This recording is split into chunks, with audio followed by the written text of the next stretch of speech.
Hey all, welcome to this week's video, Writing an Introduction Paragraph. Our learning intentions for the day are the following. We're going to explore the features that make up an introduction paragraph in argumentative writing. We're going to explore how to introduce precise claims and organize information to establish a clear relationship among claims, counterclaims, reason, and evidence. But before we can begin any of that, I think it's appropriate for us to define what an introduction paragraph is. The introduction is the opening paragraph or section of an essay or other nonfiction text. To begin an argumentative essay, writers identify the topic or what the essay will be about. For an argumentative essay, the most important part of the introduction is the thesis statement, which contains the writer's main claim. An essay introduction should also include a hook, a statement or detail that grabs the reader's attention and generates readers' interest in the topic. Some common features that show up in argumentative writing, specifically the introduction paragraph. To set up the argument and introduce the topic, authors may offer descriptions, anecdotes, or other information to prepare the reader. A thesis statement often appears as the last sentence of an introduction. A thesis is not based on an author's immediate unconsidered opinion of a topic, but is instead a statement based on reason and evidence. The claim in the thesis statement must be proven in the body of the essay with relevant evidence and clear reasoning. The introduction should leave the reader with no doubt about the author's intention, and the introduction should engage the reader and create interest that will encourage him or her to keep reading. Writers they must do the following. They must prepare the reader for the subject. They have to clearly state the claim or claims that will be made. And they must introduce the evidence the writer will be using.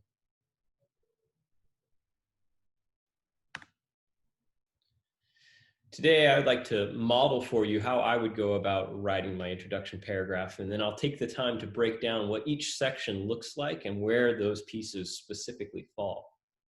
We're going to imagine I'm writing an essay titled, Words to Change the World. My introduction sounds like this. One of the key messages an author, a poet, a playwright, an artist, a photographer, or a politician can convey to an audience is the need for human compassion or empathy to inspire action or change and to bring about a deeper understanding of humanity and the world. Precise word choice and sensory details are an author's keys to unlocking a reader's deepest emotions. But startling illustrations, paintings, or photographs can also move people. Through a news article or broadcast, words can raise public awareness of social problems, but so can photographs, for example. Which are more effective, words or pictures? The excerpt from the informational text Endangered Dreams, The Great Depression in California, by California historian Kevin Starr, and the article, The Harvest Gypsies, by the famous American author John Steinbeck. Both inform readers about the hardships faced by migrant workers during the Great Depression. In fact, the photographs of artists like Dorothea Lange, as explained in Starr's article, allow viewers to visualize the hardships or the hard lives of migrant workers in California in the 1930s. While the photographs of Dorothea Lange and artists like her provide important insight into the terrible living conditions of migrant workers, it is the deeper human stories provided by writers such as John Steinbeck that are more effective in bringing about social change. That's what my introduction would sound like. Now let's break it apart. Right off the bat, ladies and gentlemen, you see my first sentence. This opening sentence introduces one of the main ideas of the essay. Authors and artists communicate to people the need for human compassion or empathy to inspire action or change. This signals to the reader that the rest of the essay will address the ways in which authors and artists do just that. This statement also acts as a hook. It is the kind of statement that readers might strongly agree or disagree with, prompting them to read further. Some other notable hooks that you can use in your own writing are the following. You could include an interesting anecdote or a fact that might be little known or surprising to your readers. I then continue on. I follow my introductory sentence by saying that articles and photographs can raise public awareness of social problems. Next, I cite two selections of texts I will use as source materials as I continue writing to provide textual evidence for my essay. Finally, all of this builds up to my claim, which is contained in the thesis statement.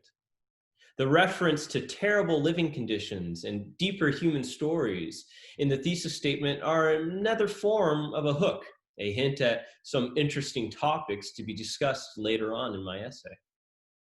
Leaving the thesis statement until the end of the paragraph helps readers to transition smoothly into the writer's argument, which I will build in the body paragraphs that follow.